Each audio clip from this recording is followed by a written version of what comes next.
What are we doing today, James? I don't know. It's Toyota.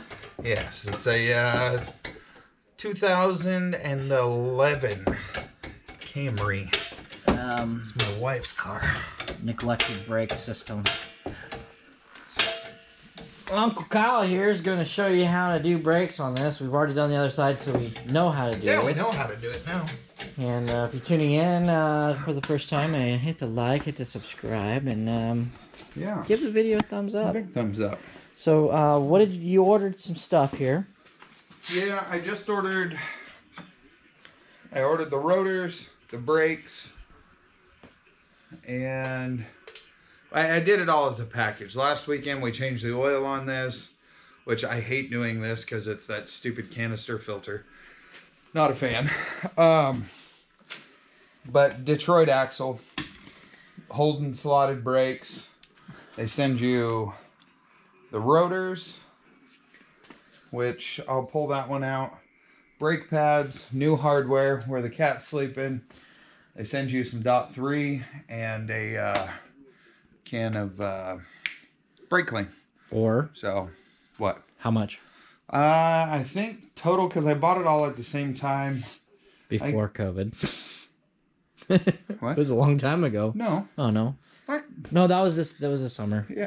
No, I just sent this here a couple weeks ago. I was thinking of the BMW brakes on every day. Oh. Yeah. Whoops. Sorry. And now it's just broken. Now it's just broke. We replaced the car. Yeah. So I think it's $130 is what I paid for the whole brakes, the rotors, and the pads and all this stuff. And I think it was another. I spent more money on the windshield wipers than I did for the stuff for the oil. And ordered the wrong size. No, I just ordered. One. I got the other one. Same thing. Or the Michelin Stealth. We'll see how those last.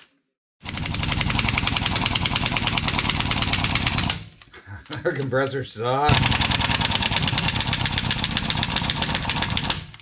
So, if you guys think that the Harbor Freight small air compressor, I think that's a 20 gallon up there, 20 or 20. I don't remember. It's the big black one we bought.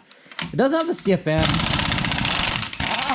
to barely to use the XD impactor. It just doesn't work very good.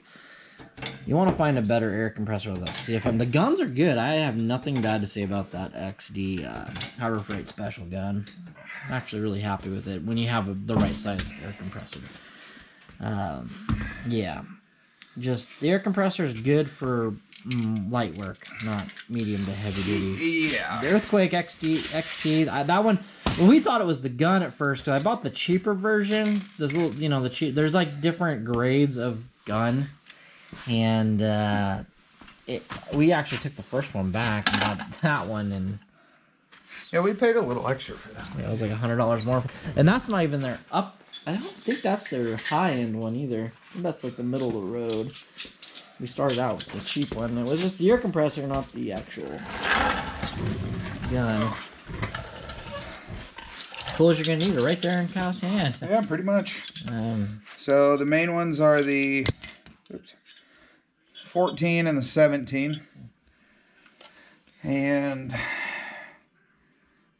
well, that was it. I just have the 11/16 out because we don't have a ratcheting 17. That's close enough. And it moves it around. Oh. So you take the two bolts on the back, that one. So you got this one, that one, and this one. Okay, we'll catch you when he's done breaking those loose and getting those two bolts out. Now that he's got the two bolts out, that caliper just slides right off. There. Okay, you're gonna let that dangle. If you're worried about it, you get a coat hanger and you can hang it up on the side there, or zip tie, or anything you'd like to. He's just gonna stuff it right there in that hole. And we've got two more bolts down here. And that holds the bracket that holds your brakes in place. Brake bracket deal.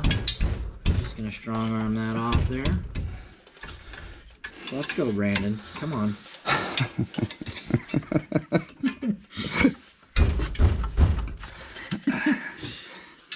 Alright, we're gonna catch you when he gets these suckers out of there.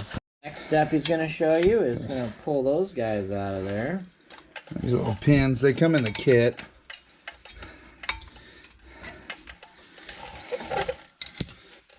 And they wiggle out of there. Just slide out.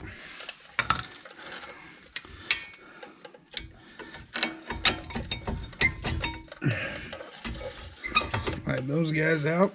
So you're done. They were definitely due. And then, no.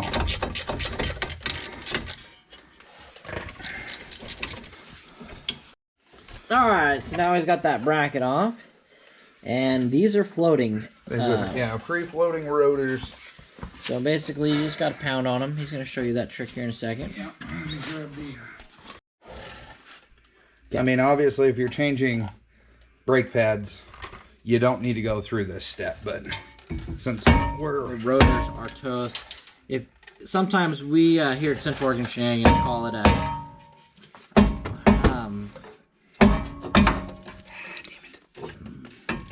we just sometimes, if the rotors aren't chattering really bad, we sometimes just swap brakes out.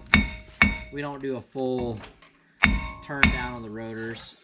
We just, depends, but these are warped really bad. Of course, if you were turning these down, you would not want to be taking. Lord no. But we don't care about. Oh man.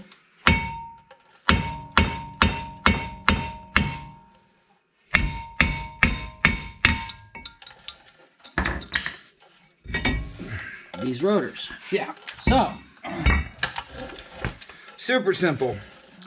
You just got to watch this. All this is a retainer ring that goes over that hub to hold those back.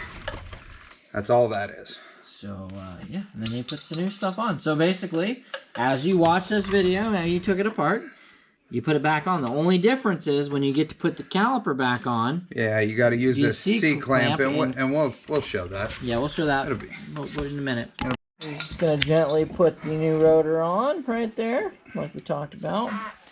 He's going to put that retainer little ring on there.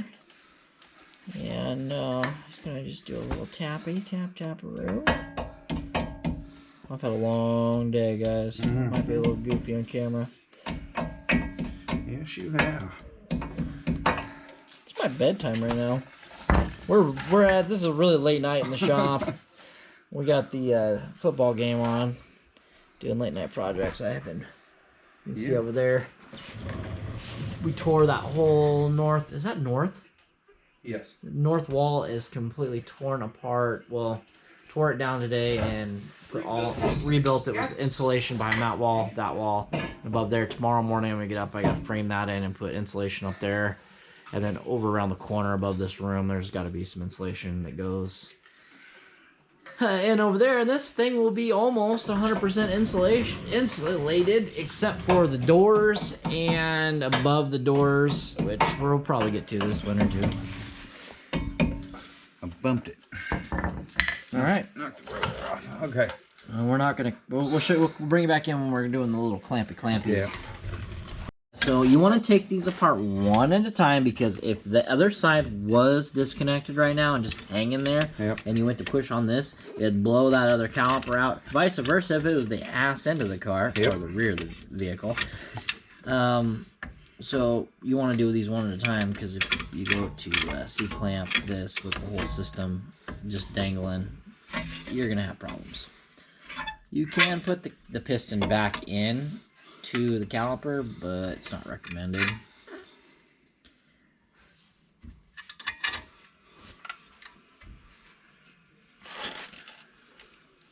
You want to watch me level over there too? Yeah, so another thing is, guys, if you went through your whole as Kyle pushes this in, I gotta watch this. It's getting close to the top, because as the brakes were wearing down, that's why your fluid gets low. You're not burning fluid or leaking fluid.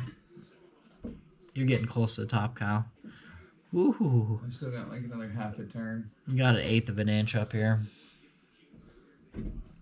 Yeah, go ahead and soak some of that out. All right, so you can either extract this out by pump or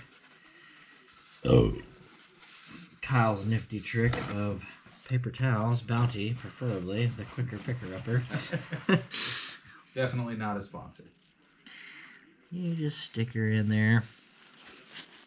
That's probably good. You're Absorb it. spooging out. And look at that, it went down a bunch. Boom. And then you throw it in the fireplace. Yeah. All right, and we're there. So now you just slide her on, put the bolts in, call it good. Thanks for watching. That's our quick little break on. Ooh, got to the top again, but we're fine. We're fine. All right, guys. See you in the next video. I'm gonna get back to my football game. Let this guy put the tire on. Look up the specs. I'm not gonna tell you what the specs are in this video. You gotta look them up because I do not want to be liable for any bolts flying off your vehicle. Yep. Good night.